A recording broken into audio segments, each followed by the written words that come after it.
Hello Aries, आज हम देखते हैं कि आपके नो कांटेक्ट सिचुएशन में चल क्या रहा है।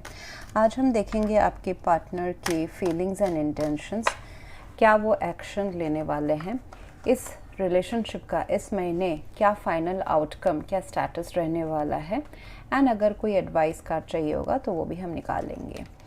एंड एंजलिक जो एडवाइजर्स है वो भी कार्ड्स हम लेंगे।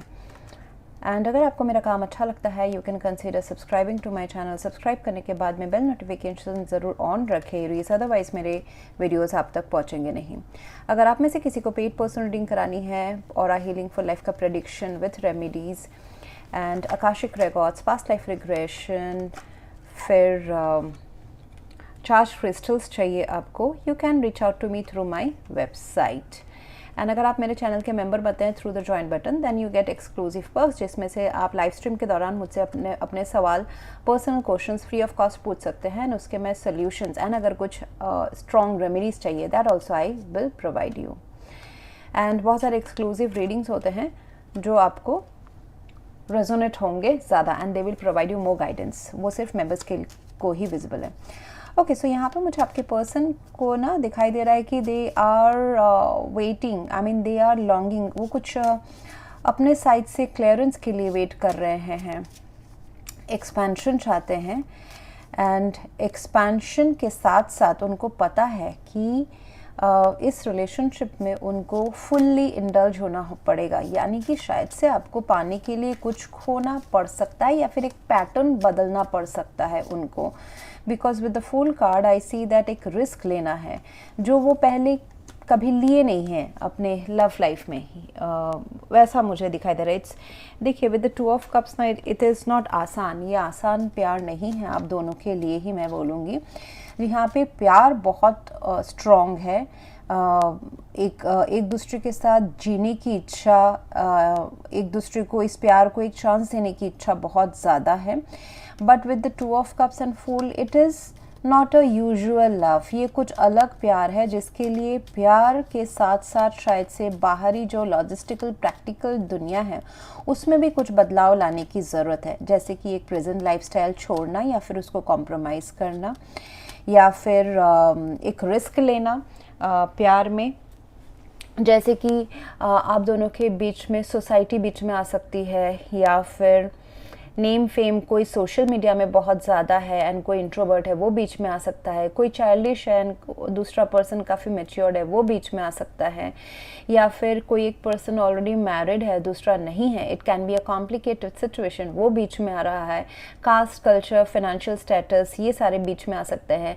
अगर कोई मैरिड है तो उनका किड्स बीच में आ सकता है, या फिर आप दोनों में काफ़ी एज गैप है दोनों के बीच में, या फिर the girl is elder to the boy, ये अब हो सकता है। बट ओवरऑल मुझे दिखाई दे रहा है ये पर्सन अभी जो डिस्टेंस में है, हाँ, with the three of wands एक डिस्टेंस बनी हुई है आप दोनों के बीच में, इमोशनल और फिजिकल या दोनों ही। सो ये पर्सन वेट कर रहे हैं कब उनके शिप्स आएंगे, जो उन्होंने प्यार का बीज बोया है वो कब थ्रेशोल्ड में आएगा और ये रिस्क ले विद द ज़ीरो। उनको लगता है कि मतलब अगर प्यार में नहीं इसको एक्सप्लोर किया जाए तो भी मैं पछताऊंगा या पछताऊंगी, अगर एक्सप्लोर किया जाए मैं इसमें 100% इन्वॉल्व हो जाऊं तो भी पता नहीं मुझे इसका क्या फ्यूचर रहेगा, whether it's a permanent thing, whether Aries will accept me या फिर मुझे अपनाएंगे नहीं अपनाएंगे, क्या होगा हमारा outcome, it's uncertain. It's a clean slate से शुरू करना चाहते हैं ये पर्सन, ज़ीरो है क्लीन स्लेट से, बट इस एंड एक रिस्की डिसीजन है एक्चुअली। बाहरी तरीके से अगर देखा जाए प्रैक्टिकल दुनिया के हिसाब से, जैसे मैंने आपको बोला कि प्यार में कोई प्रॉब्लम नहीं है, but how to implement practically this love in the 3D material world, उसमें हर्डल्स आ सकते हैं, चैलेंजेस तो है। देखिए 7 ऑफ वॉन्ड्स है, चैलेंजेस तो है इस प्यार में, चाहे वो इंटरनल मेंटल चैलेंजेस हो या फिर एक्सटर्नल ऑब्लिगेशंस हो, एक्सटर्नल एक्चुअल प्रॉब्लम्स हो। तो बट ये पर्सन फिर भी आपके तरफ आना चाहता है, एक रिस्क लेना चाहते हैं, लीप ऑफ फेथ लेना चाहता है कि ट्रस्ट करके चलो ये रिस्क की तरफ हम कूद जाते हैं। So they would come up with an action, वो एक्शन ज़रूर लेंगे एंड ये जो एंजल्स है ये आप दोनों को पकड़े हुए हैं। ओके, सो एंजलिक गाइड, एंजलिक सपोर्ट है, यानी कि ये जो रिश्ता है ये आप दोनों का सिर्फ बनाया हुआ नहीं है, ये प्री डेस्टिन्ड भी है। आप दोनों का मिलना प्री डेस्टिन्ड है। डेस्टिनी उन्हीं रिश्तों को 100% फ्रीली इनिशियल स्टेप से ही सपोर्ट करती है जो प्रारब्ध है। जो आप क्रिएट करते हैं वो बाद में सपोर्टिंग आता है, अगर यूनिवर्स के हिसाब से वो रिश्ता चल रहा है तो ये कहीं ना कहीं पास्ट लाइफ रिलेशंस का ही एक नेक्स्ट स्टेज चल रहा है, मुझे यहाँ पे नज़र आ रहा है।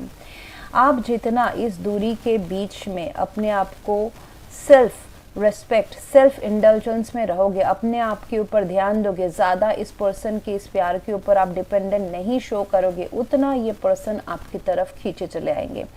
You don't have to beg love, you don't have to chase love, you have to be only sitting in your power areas। अपना काम कीजिए। जब आप अपने सेल्फ को प्यार करेंगे, और ये यूनिवर्सल एनर्जी भी यही बोल रहा है इन कार्ड्स के द्वारा, कि आप जब अपने आप को अपने लाइफ के अंदर फोकस करते हैं, चाहे वो दिखना है, हेल्थ है, फाइनेंसेस है, पढ़ाई है, आपकी फैमिली है, पेरेंट्स हैं, बाकी चीज़ें भी आपके तरफ खींचे चली आती है। जैसे ये चीज़ें खींचे आएंगी वैसे ही आपका जैसे ग्रोथ होगा तो लव लाइफ भी आपका ग्रोथ होगा, ये पर्सन की भी आपके तरफ खींचे चले आएंगे। तो एक लॉन्गिंग तो है। Okay, this person respects you when you are involved in your work, या फिर अपने वर्क में बोल रही हूँ, ये वर्ड यूज़ कर रही हूँ, but it can be anything. When you are not, आपका फोकस बाहरी तरीके से वैलिडेशन पाना नहीं है, so this person is more attracted towards you when you are totally focused on yourself. तो ये ध्यान दीजिए। Okay, so this is a clue how you can attract this person. Okay, and यहाँ पे मुझे एक्शंस में दिखाई दे रहा है ये पर्सन अपने प्यार को साबित करने की कोशिश करेंगे। ओके, बहुत ही सॉफ्ट पीसफुल वे में आपके तरफ आ रहे हैं with the night of cups, white घोड़ा है। सो कोई हड़बड़ी नहीं रहेगी, आराम से जैसे कि बात करने की कोशिश होना, रोमांटिक डिनर्स पे जाने की कोशिश होना, एंड वो एक्शन भी लेंगे इस प्यार को बचाने के लिए, अपने प्यार को साबित करने के लिए। ऐसे कुछ वो एक्शन साइंस आपको देंगे, एंड उससे आपको एक्चुअली रिझाने की कोशिश करेंगे। अगर देखा जाए तो, अगर मैं क्लियरली बोलूँ तो आपको रिझाने की कोशिश करेंगे।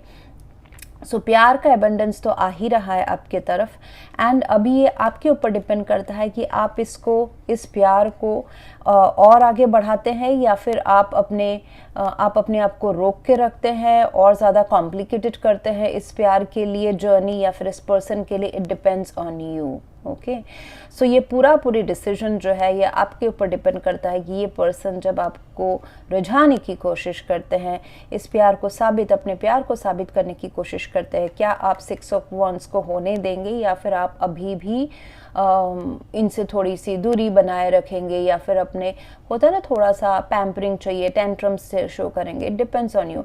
मैं इसलिए बोल रही हूँ कि आप ऐसा शो करेंगे क्योंकि आउटकम जो है मुझे लग रहा है कि आप मान जाएंगे। The outcome is 6 of wands. Outcome is आप या वो जो भी इस रिश्ते में थोड़ा सा खिंचाव महसूस कर रहे हैं, आप दोनों के लिए ही जीत है। 6 ऑफ वॉन्ड्स इस एक थोड़े से कॉन्फ्लिक्ट्स, चैलेंजेस के बाद इस रिश्ते को तवज्जो देना एंड इसको सक्सेस की तरफ लेके जाना, एक दूसरे को अटेंशन देना, एक दूसरे को प्रायोरिटाइज फील कराना, एंड रीत है यहाँ पे देखिए इस वॉन्ड में, तो till marriage this is there possibility of this relationship. Maybe आप दोनों ऑलरेडी कमिटेड या मैरिड भी हो। सो बहुत ही बड़े happy changes. 6 of wands is a celebration card ना। सो हर्डल्स के बाद, मतलब उतार चढ़ाव के बाद, एक बहुत ही इमोशनली कंटेंटेड स्टेट में जाना दोनों लोग, तो ये बड़े हैप्पी चेंजेस तो बहुत ही आने ही वाले हैं आप दोनों के लाइफ में, बट थोड़ा सा टेम्पररी ये 3 ऑफ वॉन्ड्स डिस्टेंस बनाए हुए हैं। एंड दिस इज ऑल्सो, ये जो डिस्टेंस है या फिर एक जो ठहराव है वो बहुत ज़रूरी भी था, क्योंकि ताकि ये पर्सन डिसाइड कर सके that you are the one. Okay, you are the one.